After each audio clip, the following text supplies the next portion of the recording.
Hi, everyone. My name is Ninel Anderson, and I'm CEO of Devoted Studios and your host at Devoted Speakeasy. Tonight, I have a great guest, Daniel Dociu, with me. Daniel, thank you so much for joining. Thank you for inviting me. My pleasure. Thank you. Well, Daniel, for me, you are a father of Guild Wars. And for somebody that built such a renowned franchise, can you tell me who is the creative driver of the game, especially like big titles, right? What is the ratio of like art, design, maybe level design, maybe engineering, the creative, like where's the creativity coming from? Well, ideally from everybody, you know, as long as everybody comes to the table with an open mind. And I've been historically accused a lot of times of trying to kind of drive creatively or take the initiative and you know, be the driving force. It was 100% by necessity. It was only when I ran into situations where, you know, design couldn't get their ducks in a row, or technology was falling behind, or where there was indecisiveness. And, you know, I had a large team to keep busy. I've literally been part of a development process where literally on day one, I was told art production starts today. We have no idea what the game is going to be about. We know that it's, you know, loosely based in this universe, but we have zero concept of what, you know, what kind of game mechanics or you know, single player, multiplayer, cooperative, we don't know. But you need to start production today, because back then our art staff was 127 artists sitting on their hands. So what do you do in those situations? It is what it is. So and what do you do? What do you do? You start, and my approach was start with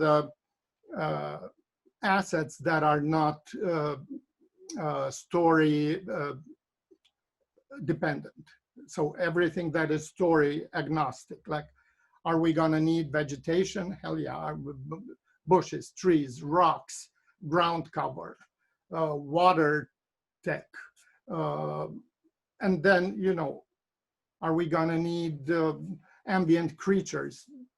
Most likely birds, stuff. So gradually you kind of start with a low-hanging fruit and kind of move on and move on. But, you know, if design and everybody else still lags behind, before long you'll need to tackle stuff that, you know, whether you want it or not, will dictate the direction of the game, because you start building architecture and you start building maps and visual targets and stuff like that. So because of that, we got very far along with the art by necessity. And it was seen as, you know, us trying to take over the world, which wasn't at all the case. So you saved it. I'm actually very interested, and I want to dive a little deeper, because I think that's where a lot of companies actually find themselves, because you know, there is our team and the design team is still creating, you know, or iterating on the idea, and you don't want to be building the game with the half-baked idea, right? So maybe they need a little more time. So I get the part with environments and things that are not on the critical part, but like for this particular project, for example, did you have at least the style defined? Did you have like the look of the characters, or like what was your starting point? And aside of the environments, what did you are opening a whole bunch of can of worms. I could elaborate on all these aspects for forever. Like, again, I'm going back to the concept of building the roller coaster as you go. Having the style defined up front is something I never was an adept of. I never was a proponent of defining style very strictly up front. In my opinion, style should be an organic consequence of, you know, of including all the creatives and assimilating all their contributions into the product.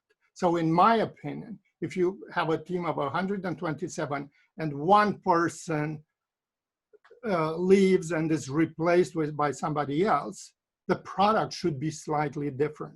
Very much like in an orchestra, if you have one person on the flute and then gets replaced by somebody else, if you truly want to tap into the talent of that person and the sensibility of that person, you let them bring their own touch to that instrument. And the end result will be infinitesimally different, yet different nonetheless. So I think that now, even more than I was young, I have learned to let go.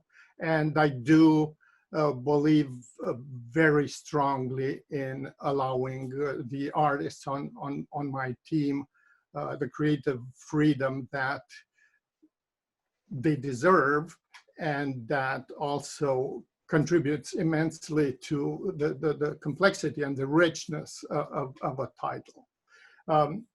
There is one mentor, so to speak, that I keep referring to over and over, and I've mentioned his name many times during lectures or to my students or coworkers, and it's an Israeli conductor, Itai Talgam. You can find him on YouTube, look up his TED Talk. And he has a couple of talks. One of them is called Leading Like a Conductor, and one of them is called The Art of the Rehearsal. And he uses conducting an orchestra as a metaphor to leadership. And I find it extremely pertinent to the various styles of leading creative people.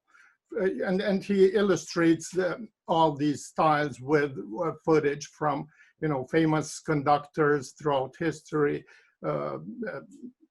conducting really successful orchestras, and from the very kind of strict and hands-on and dictatorial style of conducting all the way to completely hands-free. And basically he covers the whole spectrum with examples, and allows the viewer to basically figure out where they'd fit and what resonates with them. And as far as I'm concerned, I fully embrace the very, very liberal, very hands-off way or style of leading creatives. And early on, when I first started ArenaNet, I had, the founders looking over my shoulder and people around, around the table and kind of, what do you think? And that is okay. I've paid my dues, years of, not years, but, over a period of doing that. I said, hey, you're not really contributing. Put words on it, or trust me. And over time, I built that trust, and I also empowered the artists on my team, with the same kind of creative freedom. So they don't feel like I'm looking over their shoulders and be paralyzed, with fear every micro decision they make, whether they are going to do it right or they're get their wrists slapped. Well, speaking about building a team. How many artists were there when you just joined ArenaNet? Like, I what were you? think there were, I think I was employee number 21 and about 6 artists. I think I was So number 6. what was the state of art back then on the project, and how far it is from, I mean, I bet it is I super mean, far. you know, don't want to make it sound like it was all my merit or whatever, but it was in a pretty bad, horrible shape. Pretty horrible. And but that being said, it wasn't necessarily by their fault. Mhm. It was intended as a technical demo, or that's what impressed NCSoft when they bought them. It was for its technical Mhm. capabilities, not for the art. They weren't even planning on having an art director until NCSoft basically raised the flag and said, "Hey, it's you know, the code is smart, the idea is solid, whatever, but it's not holding up artistically." And that's they kind of forced the founders to reconsider on their decision to do it, wing it themselves. And what were the first things you did on the project?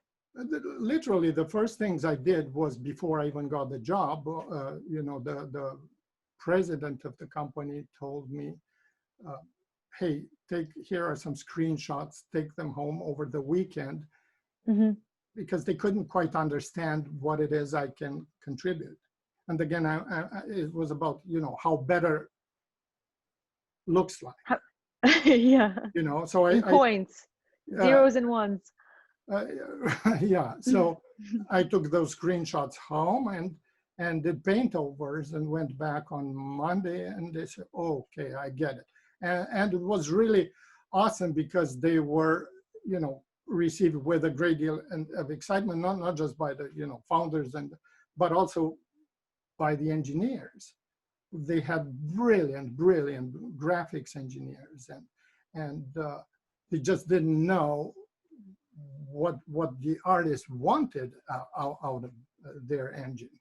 And they saw, Hmm. you know, the lighting proposals, and they saw the, you know, whatever, fog and all kind of cheap tricks of the trade, and say, "God, this makes all the difference, and we know how to do this," or "This is something."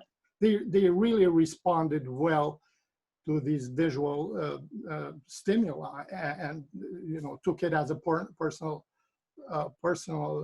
challenge to build these features into the engine. And people always, or oftentimes, perceive art and engineering to be at odds, and that was one awesome thing about ArenaNet. They were never at odds, and it was I love always that. this kind of challenging. I mean, they would absolutely raise to any challenges, and the more difficult, the more pride they took in solving it, to the point where, you know, by the end,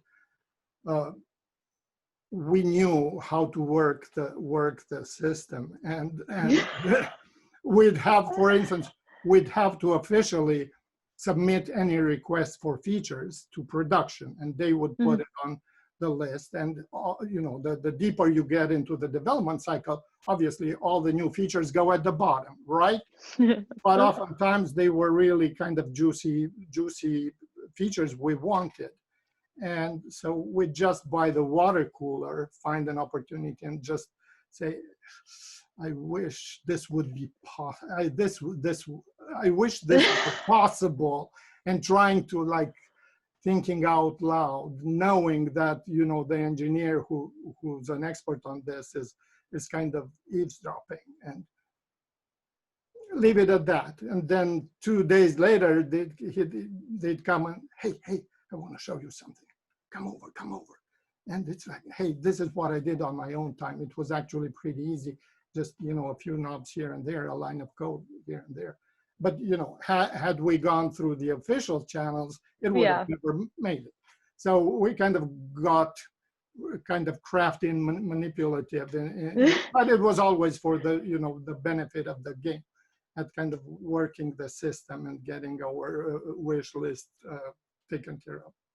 So how did you, I mean, it seems like the culture was very loving and caring for each other. How Oh my did you, I mean, to this day, if you'll ask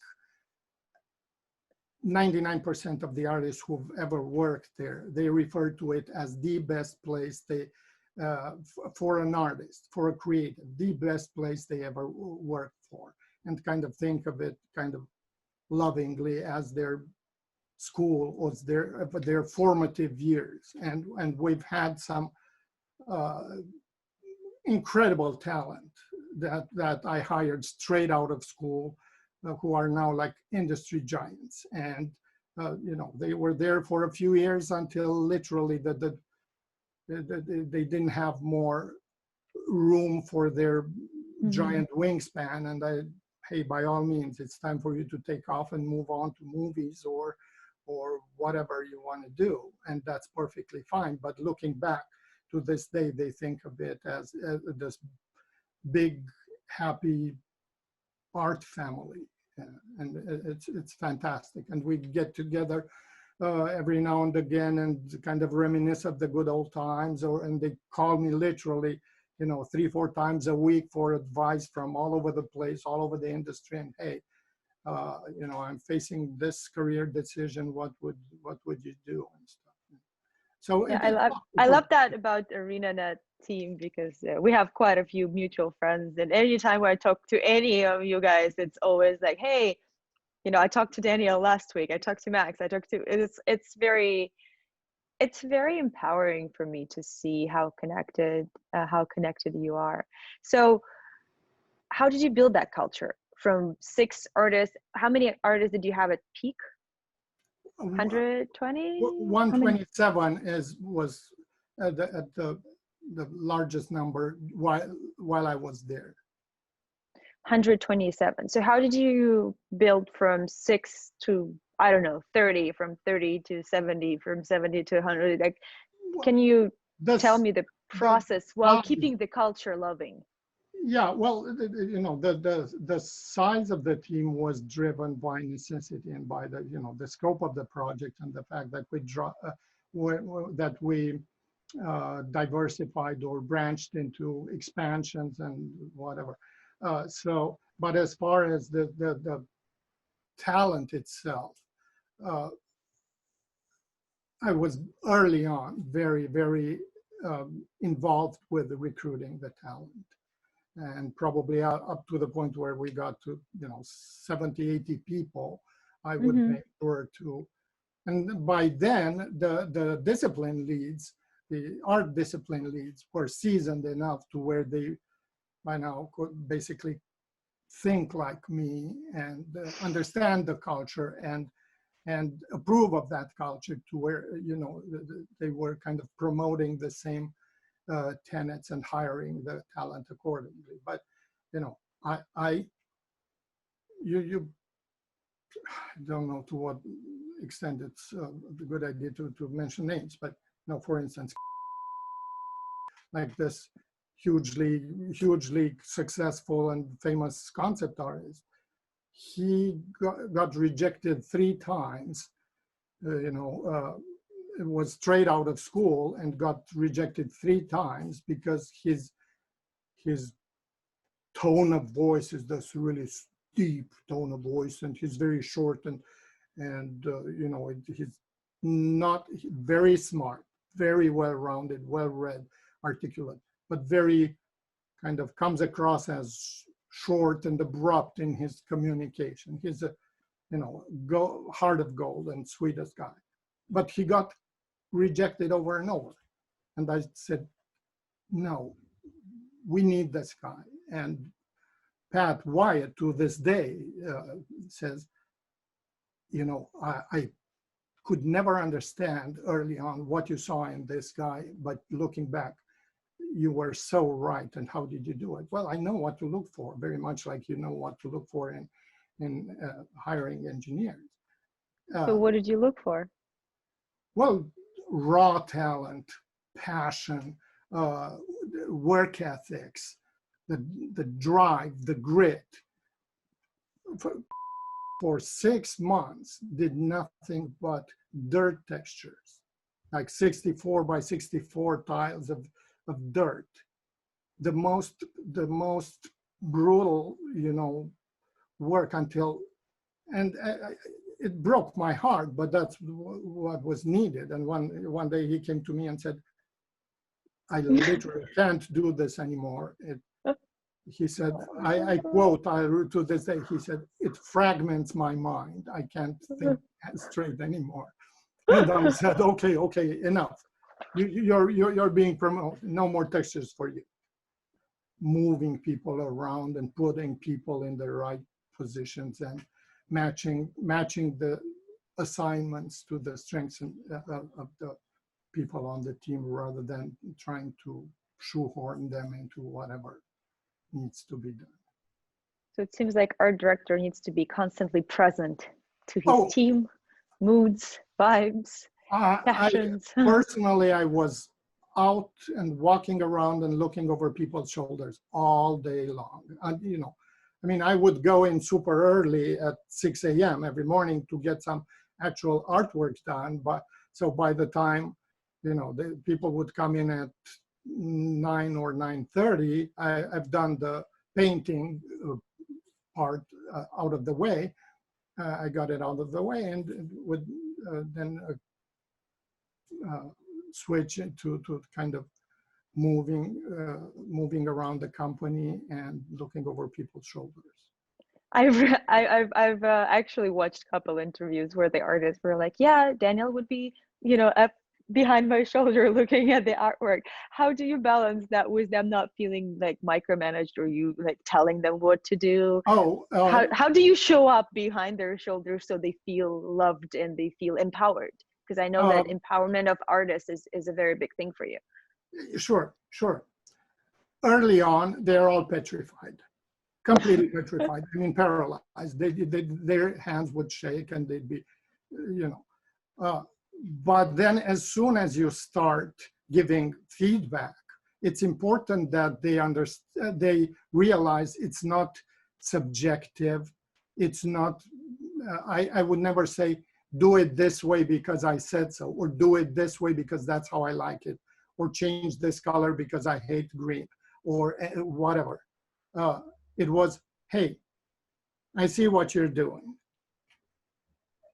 but this is what we're trying to accomplish. Would you consider these changes? And do you see how by changing this, the outcome would be better? And if you do this 3 or 4 times and consistently leave them with this feeling of having learned a valuable lesson, and that your contribution actually brought their the quality of their work up, they start craving it, and they want more rather than less. So they welcome it, and they signal me, hey, come over. What do you think of this? It's great, it's fantastic, but it just gives me an idea. What if you were to do this to it? And they're like, what are you talking? Well, let's just try. I think still the team is the biggest question for me. Like, how do you build the team? How do you build leads around you so they communicate your vision, or maybe they transform it in their vision? Like, how does that work from a team of 6 to a team of 120 and ensures consistency yet 100% inclusion? There's so many different pieces. I'm trying to like wrap my head around all of that to make that work. To begin with, we didn't have leads. For the longest time, probably a good 4 or 5 years, we didn't have discipline leads at all. It was a completely flat structure.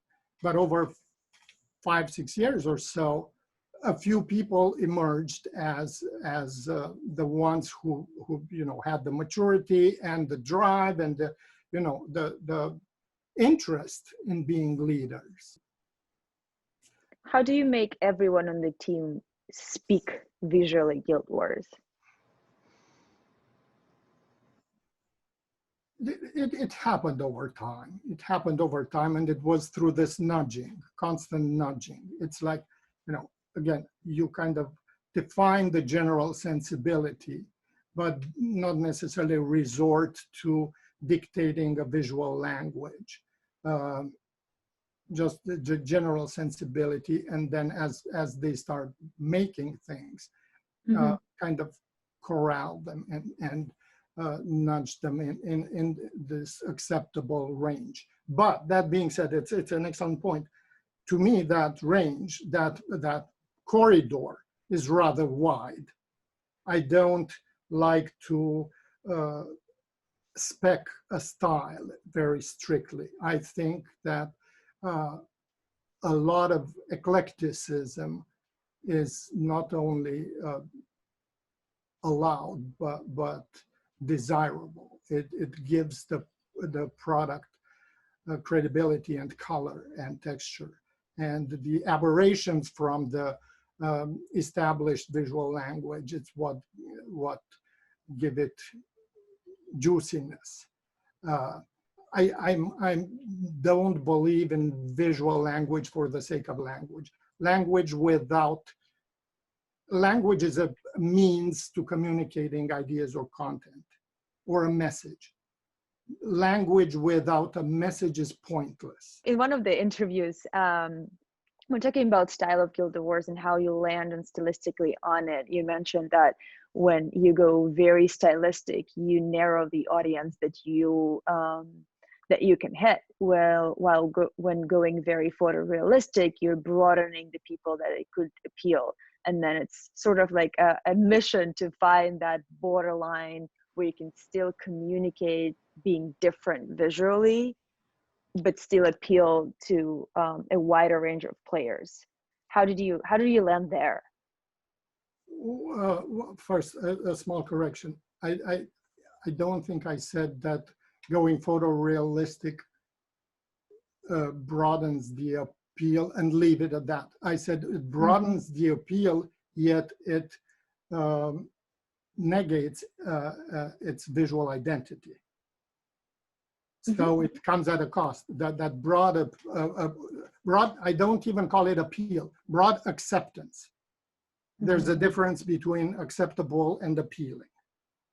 So photorealism buys you broad acceptance. Nobody can argue with reality as we know it. It is what it is, but that doesn't buy you the visual differentiation of the identity you want to stand out in a crowded market. So it's a matter of using common sense and testing and kind of narrowing it down and figuring out over time, a sweet spot. You don't decide it spot on from day one. This is another thing I've witnessed with other teams, where part of the pre-production or part of the art Bible was literally the spectrum with game A at one end and game B at the other end. I've seen that. And this is where we are at 63% towards B up front. That is bullshit. That's like the 8 on the bacon scale. But just completely arbitrary, arbitrary stylistic positioning. You know that if you go with point B, your audience is going to be extremely narrow, a handful of art aficionados, but probably not the commercial success. You know that if you go with point A, you're going to get lost in a crowded market. And you decide, hey, let me start closer to this or closer to that, but still with the range and fine tune that over time. Going back to one of your previous questions, as far as how do you find that sweet spot between, extreme stylization and the photorealism. One thing you need to keep in mind is your style needs to have a reasonable learning curve. If your style is so particular that it takes forever for the people on the team to assimilate and learn and master, it becomes more of a hindrance than an asset. And I've seen projects like that are directed by absolutely brilliant artists, but who are so specific about every single minute detail of their style that it was practically impossible to scale. I mean, he managed after 2 years to teach literally a handful of his artists to stay true to his vision, but then adding new people and growing the team was next to impossible. And eventually the game got canned because the style wasn't scalable and wasn't teachable. It was incredible. I've been there. I've seen it not only once. And I feel like I wish art directors would see that, that it takes quite a bit of time, and be more forgiving and be more supportive sometimes when it's hard to hit the style from the first hit. There and accounting for ramp up time, and maybe building the processes or the flows that would allow an artist at least through a certain time to get to that space, thinking through that. Well, yeah, forgiving is a good word for it. And I don't mean it, and neither do you, mean it in a derogatory way, where letting go of mistakes or lowering your quality standards, but rather widening that corridor, the acceptable corridor, and allowing for aberrations from the prescribed style, And so that's, again, one thing where I feel differently from a lot of art directors who think of their job as being, as policing consistency. To me, consistency pushed too far leads to monotony and is more detrimental to the credibility of the product. If people would say, well, what would a gun that belongs to this race look like, or what would a piece of clothing that belongs to this tribe look like? They have to look like this. Well, if you look around, there's no common visual language between two objects that are both belong to the same race and the same level of technology and the same period in time.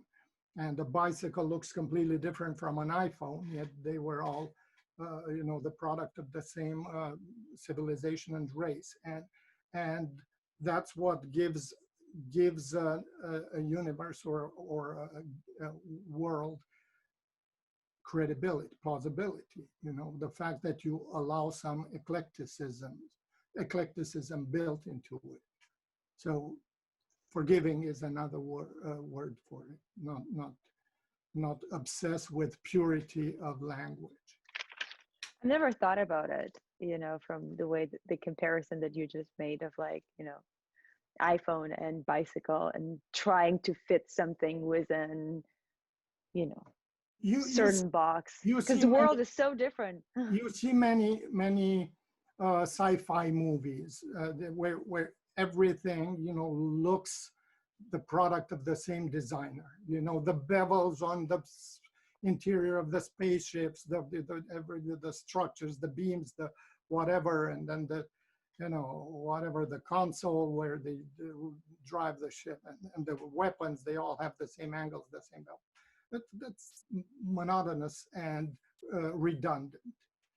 I mean, what's wrong with still having a yellow number 2 pencil with an eraser on one of those desks? No, they'll make it into this you know, futuristic prop. This I understand. uh, so it just erodes the credibility of that uh, So environment. how do you build? I know that one of the strong things for you is IP development. So how do you build and establish this diversity while consistency from the very beginning on the project? Or how would you recommend somebody who's just starting building an IP? I've just recently been involved with a couple of early IP development efforts, and you know, I can't show them yet, but if you were to look at them,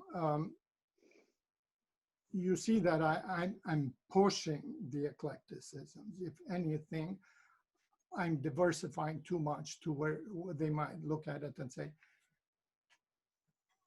can we narrow it down?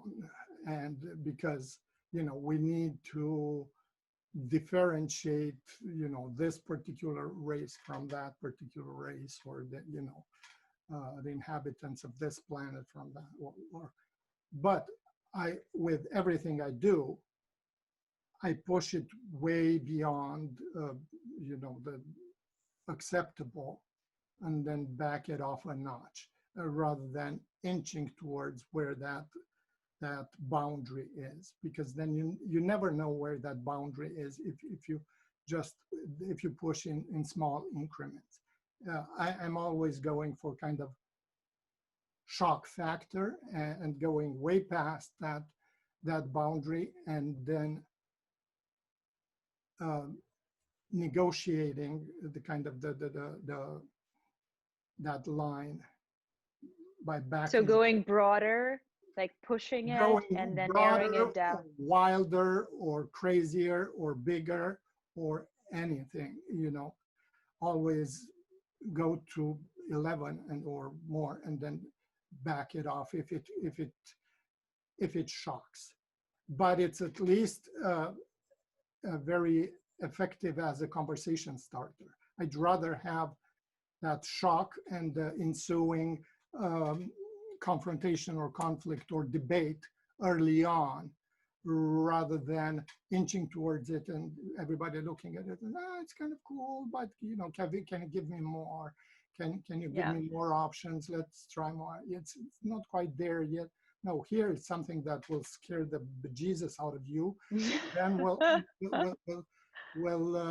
tone it down. We'll negotiate that retreat to you know, an acceptable. It feels for me that approach gives the possibility to artists that's going to be working on the projects after you establish the IP a freedom of not to be afraid to push certain things. 100%. Yep, that's part of it. It's all about empowerment. It's all about making artists, allowing them to be creative and allowing them to be talented and not being afraid. And I'm very grateful for you doing that for them. Keeping them engaged. You know, they need to have something to look forward to coming to work every morning for 7 years, right? If they know that they'll only yet another day at the factory, I'll be, you know, executing on this blueprint, good Lord, you don't want to force them into that mindset. You know. So what about techniques? We talked about style. Again, technique also needs to be serving a desired outcome. Technique in itself is pointless unless you know what it is you're trying to the emotional response you want to trigger in your consumer. So what people ask me, you know, what's your favorite brush? What brushes do you use? Where are your, you know, do you make your custom brushes available? First, I don't use any custom brushes. I use the first brush in the Photoshop brush kit. That's all I ever use. Well, why not? Well, because it's good enough for me. You know, to me, it's not about the brush you use, but where you want to get with. And you know, on the other hand, I've worked with, say, Jamie Jones, a freak of nature, one of the greatest concept artists and digital painters of the day. As a kid already, I mean, I don't think he was even 20 when I hired him. And he had hundreds of custom brushes and constantly making custom brushes. But he knew what he wanted. His work was all about making one custom brush that will allow him to put one stroke, and that was it, and perfectly accomplish the purpose of it. So it was greatly or very sophisticated and perfected technique, but in the service of the content, of the idea, of the outcome. And he would give away his brushes freely.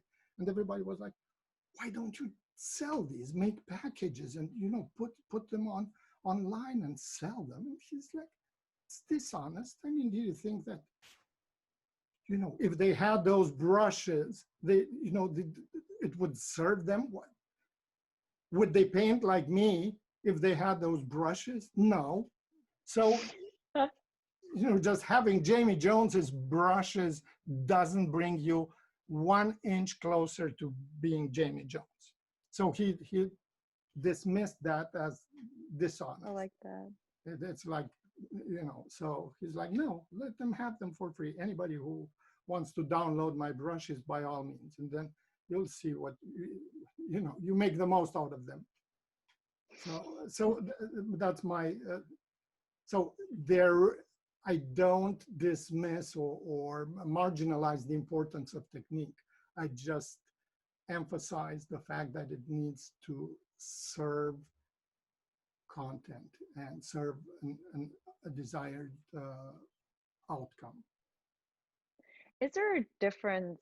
I mean, I bet there is. But what do you feel is the different approach to art direction for the projects like Guild Wars and some other titles like you work with on, like, I don't know, James Bond or FIFA or Top Gun or things like that are either there is an existing movie IP or it is very photorealistic, like, you know, soccer games and stuff like that. So what's the difference in methodology or approach of how to work with properties like that? Yeah, I mean, they're vastly different. You know, obviously on an IP like Guild Wars, there were no givens. There were no pre-existent you know, restrictions, do's and don'ts, or it was a creative free for all, or paradise, if you want, Ron. In the case of a sports games, obviously you are constrained by, you know, reality, but there's still room to, you know, to put your fingerprint on it. I have not those games you mentioned, like Bond and FIFA. I worked remotely as a, you know, look and feel consultant, not as the franchise AD. So they all had art directors in place who are kind of policing the consistency of assets that come from various external sources and that. And those art directors are of a different mindset more often than not than I am. They're more of the, you know, the structured, the you know, what's the word?